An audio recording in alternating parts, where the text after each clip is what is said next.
better stay up out the way, don't get your dishes splat. Stop letting this shit slide and get your lick back. And get your lick back. I feel like I'm JX. J-Way. I'm a perfectionist. Adderall got me restless. I'm gone. Run with a wild crew, they get reckless. Young boy, come up off that neck. Give me that. To the trends. See a lead, be the best. Welcome to another episode of Corner to Copa. We are here with another player profile. It's been a little minute since we did a player profile.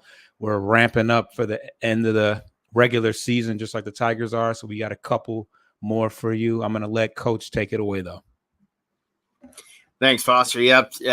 With the recent call-ups over the last month and a half or so to the bullpen during this rotation and by committee style here. We got some new names and faces here. So we're starting off with Brant, the lefty, big guy, 6'6", 250, coming out of Canton, Georgia, born in September 98, played his college ball at Georgia Tech, Yellow Jackets. What's up, Megatron? Drafted in 2021 in the 7th round, pick number 195 by Detroit. So this is a homegrown product here. Debuted actually this year on my birthday on August 4th. Quickly, not too many numbers to go on here. His last year, Georgia Tech as a junior went 80 plus innings pitched, 14 starts, 37 earned runs, a little over, just under a 4 ERA with 83 strikeouts. He was the ACC second all-team selection. This year so far to date with Detroit, he's pitched in 9 games. He is 5-1. Largely, he's been a traditional starter here. 2.61 ERA, 41.1 innings pitched, 37 Ks, just under a 1.00 whip at 0.92, and recorded his first major league win on August the 27th. He has a pretty simple repertoire of pitches here. He commands mostly 2 of the 4 for over 80% of his total pitches thrown, which is his sinker, which averages about 92 miles an hour.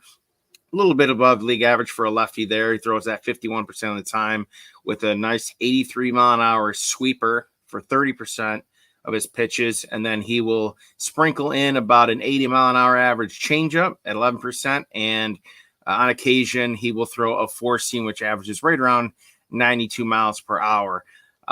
He is a ground ball pitcher. He has, that's why he doesn't throw his 4-seam as much as the other 3 pitches.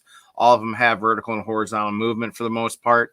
So his job is to get in there and be deceptive to induce ground balls. He throws fairly decently hard for a lefty. There's some guys that do throw a little bit harder, but, that's kind of been his game. Good movement and good speed differential, too. He's got a plus 10 mile an hour difference between his off-speed breaking and some of his fastball type pitches. He actually was doing pretty poorly in Toledo, I think late last year and this year. Pitching coach Doug Bochtler made a suggestion to his delivery to change because he was getting rocked. He had well over a 6 ERA at one point in Toledo. It didn't look good, and he couldn't quite figure it out. And a simple change they did was they added a rocking motion to his delivery at the start to create more symmetry and balance and rhythm, and it clicked immediately. They said after that he went a couple outings.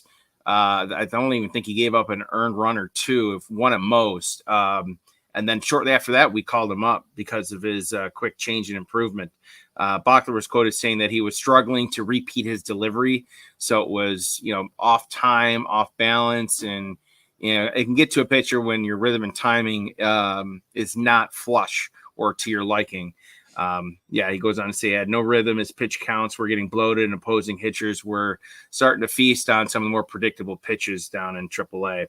A key highlight for him this year was back on the 13th of this month. He faced 14 batters and retired them all recording first pitch strikes in a combined no hit. And I believe a perfect game combined effort as well until he walked Adley Rutschman in the 8th inning and then was pulled for a reliever. So that was very positive to see from him.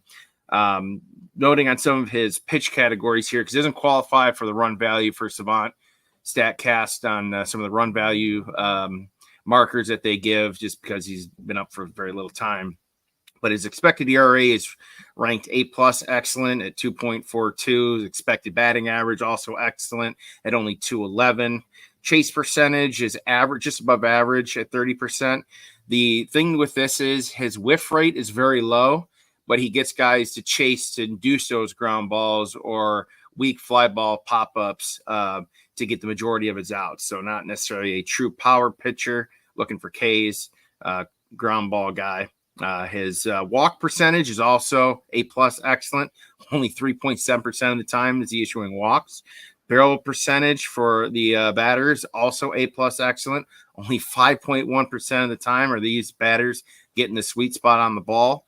And as we mentioned, alluded to, it all leads up to ground ball percentages, also A+ excellent, inducing a ground ball almost 56% of his at-bats. And that is Brant Herter, your left-handed pitcher for your Detroit Tigers. All right. And he has been an integral part of our pitcher by committee staff that has been so strong and keeping us in a lot of these games down the stretch as we fight to try to get into the postseason. So shout out to him, and subscribe to Bleachers to Speakers for everything visual wise, no matter what Detroit sport that you follow. And also the Corner of the Copa for all audio. And we will be back real soon with another player profile.